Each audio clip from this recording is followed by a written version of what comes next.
Hi, I'm Rick Rheins, Senior Rabbi at Temple Sinai in Denver, Colorado. This week, we begin reading from the fifth book of the Torah, the book we know as Deuteronomy. In Hebrew, it's D'varim, and the first Torah portion is D'varim, chapters 1 through 3 of the book of Deuteronomy.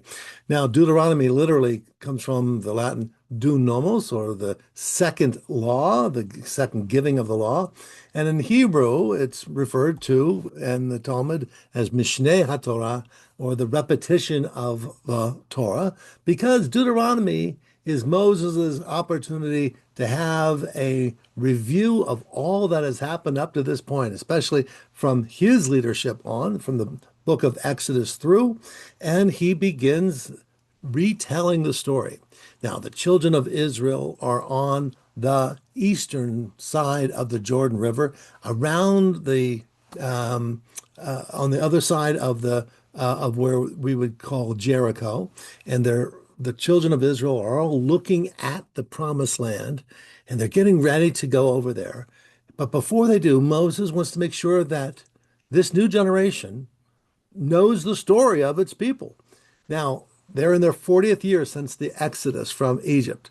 And that first generation had all but passed away. The only ones who were still living was Moses himself and Joshua, who was destined to be the new leader of the children of Israel after Moses passes. And Joshua will be the one who brings the children of Israel eventually over the Jordan River into the promised land.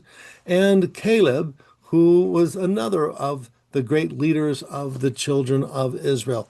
And so the three of them are the veterans, the old timers. There were some of the youngest of the children who were from the beginning of the Exodus onward, but all the older generation had passed away. So this new generation, those who were youngsters when they first left Egypt, and those who were born while they were in the 40 years of the wilderness, they had to know what this was all about. And so Moses tells the story, and as he's retelling the story, he tells about the good things, the experiences of miracles, and how we were able to overcome this one and that one. And he tells the story also in times in which we dropped the ball, in which, he says to them in this week's Torah portion, we were in the second year already at this spot. We could have already crossed into the promised land 38 years ago, but there were those who lost heart. And so what he wants to do is tell the story of the challenges that we're going to have. He's not going to say, oh, it's all going to be easy. He says, we will be facing enemies. We'll be facing people who will try to take away from us our birthright. There'll be people, tribes, enemy tribes, that will deny us our place in our ancestral homeland, the land of Abraham, Isaac, and Jacob, of Sarah, Rebekah, Rachel, and Leah.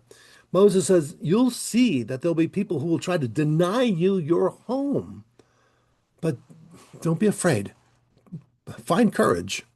Just as last week when we raised the Torah, we said chazak, chazak, v'nit chazek, as we concluded the book of Numbers. Well, how do we find be strong, and be a good courage? How can we find that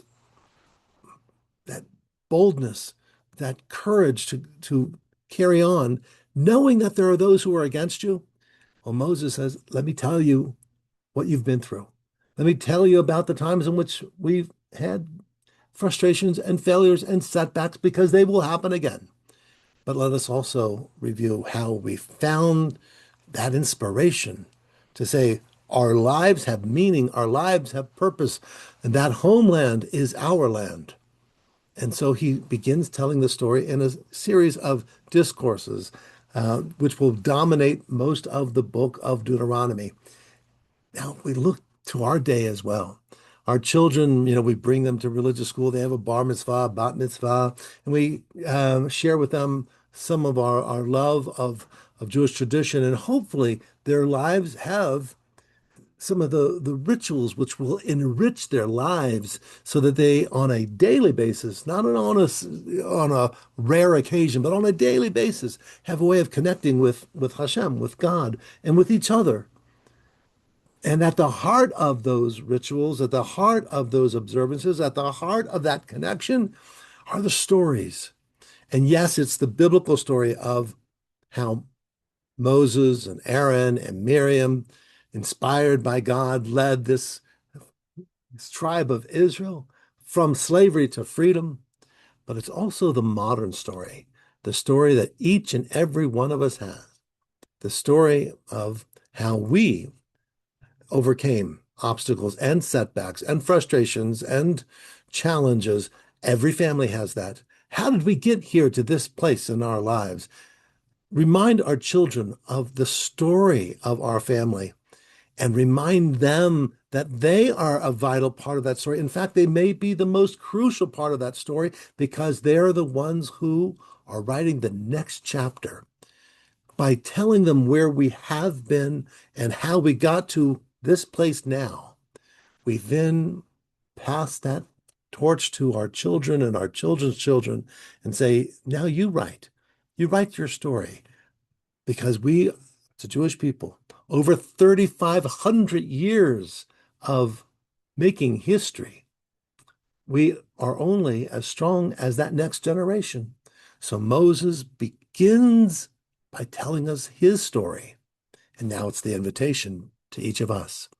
Tell your children and your grandchildren where we've been, how we got here, as our individual families, how we got to Denver, how we got to Colorado, how we made it, how we came to this country, how we persevered as Jews in the face of anti-Semitism, and remind your children that they come from that proud stock, the stock of Abraham, Isaac, and Jacob, of Sarah, Rebecca, Rachel, and Leah, that they have the covenant of Hashem, of God, in their hearts and souls, and encourage them to write their Jewish story.